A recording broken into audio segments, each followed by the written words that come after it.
Bom dia, amigos e amigas. Estamos aqui nos estúdios da TV UFBA, com transmissão também para a JUS Rádio. Após grande apelo da comunidade acadêmica, estreamos hoje nosso programa Prosa Jurídica. Neste primeiro programa, trataremos dos contratos internacionais de comércio e, mais detidamente, das cláusulas de força maior. Para isso, traremos alguns grandes estudiosos e entusiastas dessa área. Fique conosco.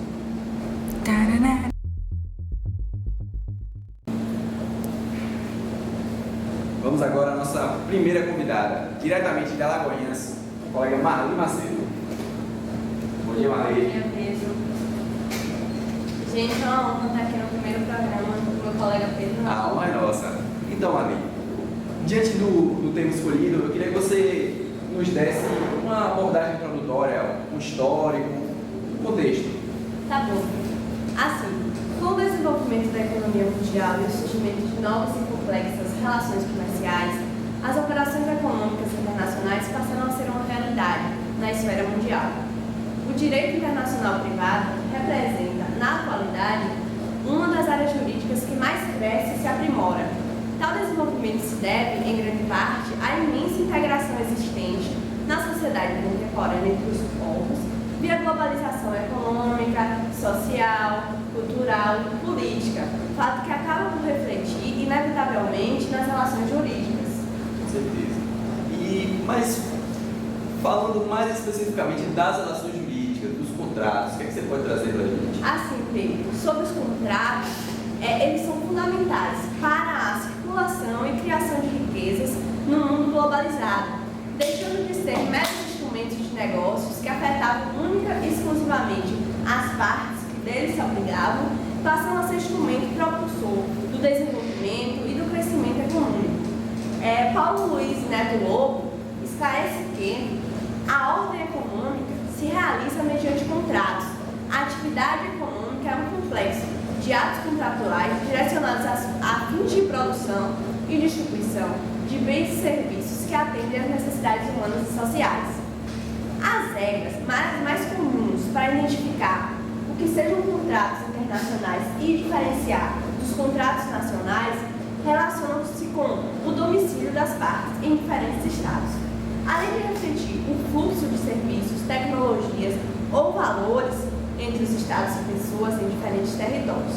Portanto, o contrato internacional pode ser entendido como um instrumento especializado do direito internacional privado, que busca regular a relação jurídica envolvendo duas partes, sendo que este objeto detém um ou mais elementos de extraneidade e possui vínculos com um ou mais sistemas jurídicos distintos. Muito bem, muito esclarecedor. Mas e sobre a força maior, que é o que a gente quer se deter um pouquinho mais hoje no nosso programa, eu queria que você desse uma explicação breve. Os telespectadores mostraram bastante interesse nessa cláusula, então eu vou falar um pouco sobre o objetivo principal, que trata-se da exceção à regra do princípio da força obrigatória dos contratos. Cria a possibilidade de alteração do contrato quando as circunstâncias presentes na época do pacto se alterarem no decorrer da execução contratual. Cabe ressaltar que existem três requisitos necessários: a imprevisibilidade, a inevitabilidade, e a exteriorização em relação às vontades das partes que o evento tenha de fato impedido o cumprimento contratual. Muito obrigado, Maria. Obrigada, Pedro. Que seu programa tenha muito sucesso. Obrigada.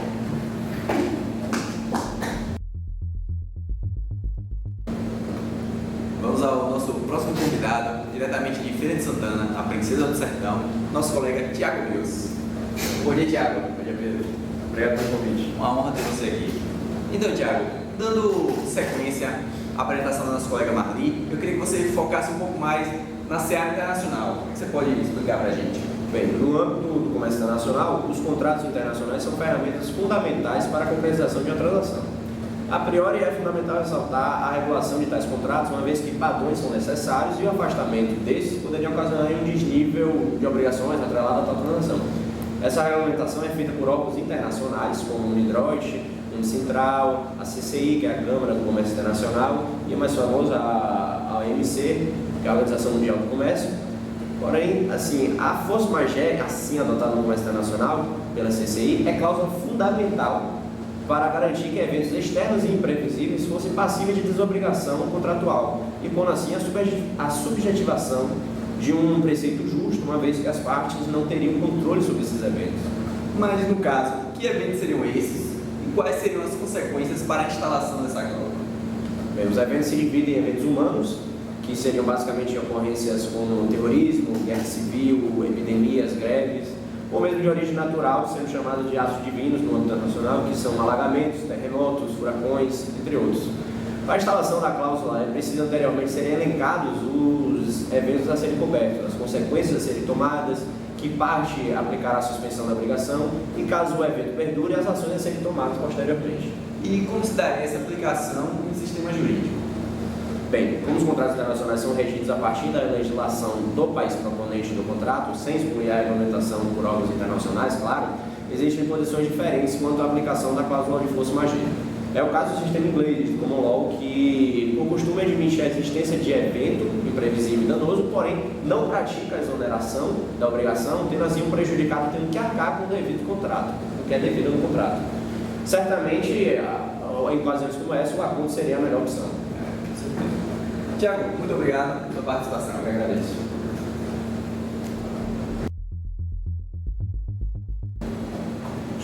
Vamos agora para a nossa convidada fora do estúdio, nossa comentarista Miriam Vitória, que está em Brasília e que vai falar um pouco para a gente sobre o Instituto da Força Maior no contexto nacional.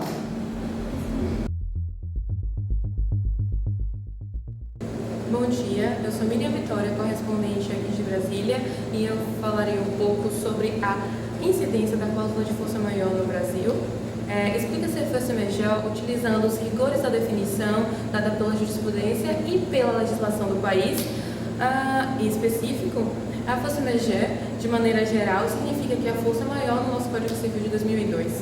O artigo 393, que diz que o devedor não responde pelos prejuízos resultantes do caso fortuito ou da força majeure, se expressamente não houver por ele ser responsabilizado. Eles se verificam, no caso, no fato necessário, cujos efeitos não era possível evitar ou impedir, mas de uma maneira de unificar a cláusula de força maior presente nos contratos internacionais e com a adoção delas, no caso. A CISG, que é a Lei de Comércio Internacional, que no caso foi adotada no Brasil em 2014, claro que ela vai ser incluída se as partes assim desejarem, ou se as partes não puserem no contrato de que não será adotada. Nesse ponto, a CCI ela dispõe de um modelo de cláusula de força maior, bem elaborado e concebido de maneira bastante neutra quando relacionado ao próprio Código de 2002 e no significado do termo impedimento, que pode ser em relação aos atos, esse impedimento pode ser em relação aos atos de Estado, aos acontecimentos de ordem natural ou mesmo de natureza econômica. Mas, de fato, a diferença entre força maior e caso fortuito é divergente, na verdade, na própria doutrina, e muitos tratam esses institutos, inclusive, como se eles fossem sinônimos. Apesar da confusão, terminologicamente, não se tem grande relevância, até porque tanto o caso fortuito quanto a força maior excluem a responsabilidade civil, sendo capaz de ser evitada, mas, de maneira geral, o caso fortuito é um evento que não se pode prever e que não podemos evitar, e a força maior pode ser previsto, mas que não pode ser impedido. Exemplo, um fenômeno da natureza, uma guerra. Muito obrigada.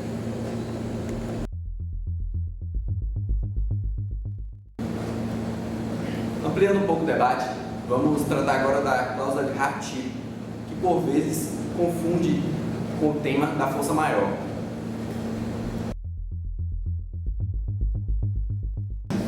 Vamos agora ao nosso próximo convidado, o colega Bruno Biscay. Bom dia, Bruno. Bom dia, Pedro. Prazer em estar aqui. Bruno, eu queria que você desse uma breve definição para a gente sobre a cláusula de Hart-Chip. Claro, Pedro. Bom, a cláusula de hardship, ela prevê a possibilidade de remanejamento do contrato, visando a hipótese em que as condições contratuais iniciais nas quais o acordo foi selado venham a mudar por evento imprevisível exterior ao vontade das partes.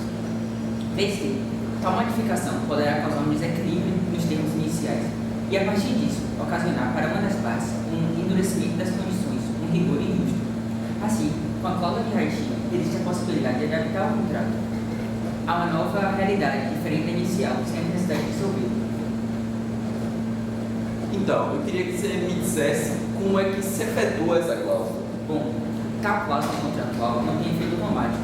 É necessária a intervenção de uma das partes para provocá-la. A decisão final cabe a terceiro, que deve ser íntegra e imparcial. Isso é da deliberação. Geralmente, a decisão é tomada por meio da arbitragem. E onde é que essas cláusulas são mais usadas? Bom, por sua natureza, essas cláusulas são mais comuns em contratos de longo termo, como os que estabelecem a construção de grandes obras de infraestrutura e empréstimos internacionais. E mais cedo nós tivemos alguns colegas aqui que comentaram um pouco com a gente sobre a cláusula de força maior. Eu queria que você fizesse uma diferenciação e também falasse algumas semelhanças. Claro, as cláusulas de força maior, como já dito aqui, versam sobre a impossibilidade total ou parcial do cumprimento das obrigações contratuais, por motivos alheios às vontades das partes.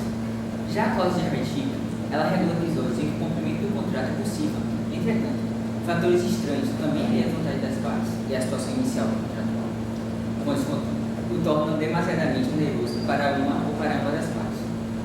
Assim, a cláusula de hardship, apesar de regular modificações das responsabilidades de uma ou de ambas as partes, com situações alheias à vontade dessas, não impossibilita o adimplemento ou efeito do contrato. Ela, a partir de um terceiro, geralmente um árbitro, adaptará o contrato, equilibrando novamente por meio da retirada de um rigor injusto imposto por eventos estranhos ao momento da celebração do contrato. Bruno, muito obrigado pelos esclarecimentos. Foi um prazer ter você no nosso Muito programa. obrigado.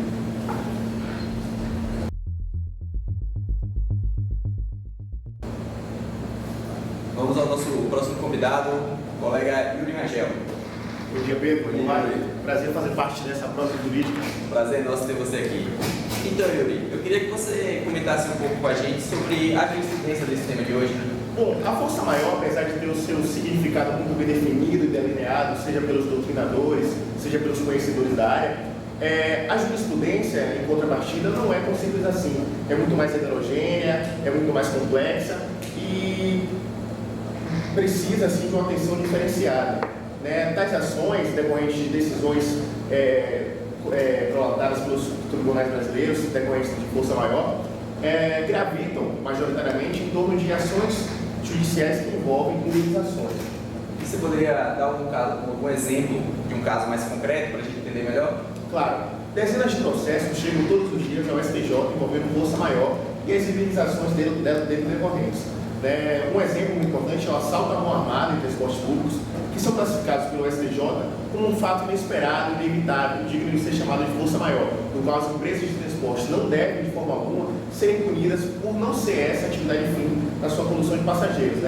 Outro exemplo importante é o caso de assalto à mão armada dentro de agências bancárias, onde o STJ, em contrapartida, entende que o banco deve sim ser responsabilizado porque a segurança dos clientes é uma atividade fim da instituição financeira. Outro exemplo importante é que buracos causados decorrente de chuva em vias públicas, o poder público também deve ser sim responsabilizado porque é dever da instituição pública, garantir a segurança necessária para que se isole a área atingida, se tome os devidos cuidados para que não ocorra nenhum acidente. E também é muito importante falar dos exemplos nada usuais, Pedro, que é o exemplo do acidente que envolve urubus e aeronaves, fato considerado estranho pela imensa maioria da população, mas que se tornaram tão corriqueiros, acontecem de uma forma tão frequente que não são considerados mais força maior. E por isso, a responsabilização das companhias aéreas se fazem totalmente aceitáveis. Bem inusitado isso. Mas eu gostaria que você, para finalizar, desse um comentário final para a gente. É importante, sobretudo, que devidamente haja a comprovação de que prejuízos foram resultado de uma força maior, ou caso fortuito. E é nessa parte aí que mora a maior complexidade, o maior dilema que enfrenta os tribunais brasileiros para prolatar suas sentenças. Então sejamos sensatos. O conjunto de decisões anteriores atinentes ao caso de força maior gravita, sobretudo, em torno de duas indissociáveis vertentes. Em primeiro lugar, na análise detalhada, processo a processo, caso a caso, levando em consideração todas as circunstâncias do incidente ocorrido, para saber se a raiz do fato se encontra na sua imprevisibilidade típica de uma força maior, e em segundo lugar, porém não menos importante, na certeza de que imprevistos acontecem e que tal certeza deve servir de norte para uma decisão coerente, seja de exclusão ou confirmação da responsabilização da parte impecável. Para finalizar, observando o panorama nacional aqui do país, cumpre destacar que o STJ não se preocupa com a constituição doutrinária da força maior, e sim com a verificação da presença deles, a presença da força maior em cada processo, levando em consideração as particularidades dele pertencentes, com uma consciência de que a imprevisibilidade é, de fato, comum a todos eles, e, consequentemente, condição sine qua non para que o termo força maior seja corretamente empregado e associado ao processo. Muito obrigado pelo esclarecimento. É um prazer.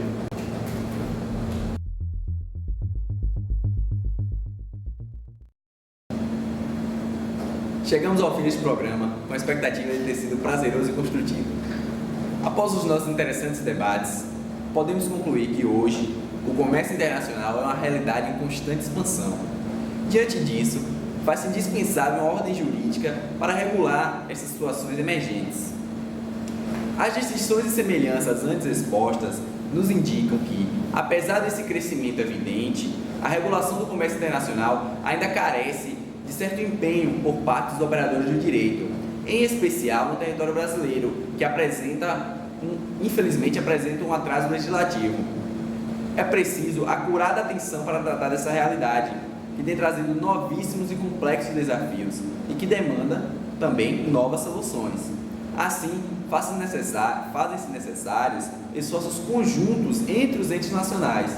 Nesta senda, o aprimoramento do diálogo é essencial para tornar o direito internacional privado eficiente e profícuo.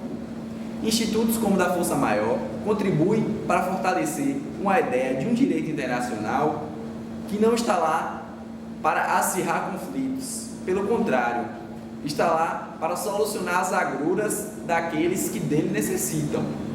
E aqueles que dele necessitam, atualmente, de uma maneira direta ou indireta, acabam por ser quase todos os cidadãos do mundo.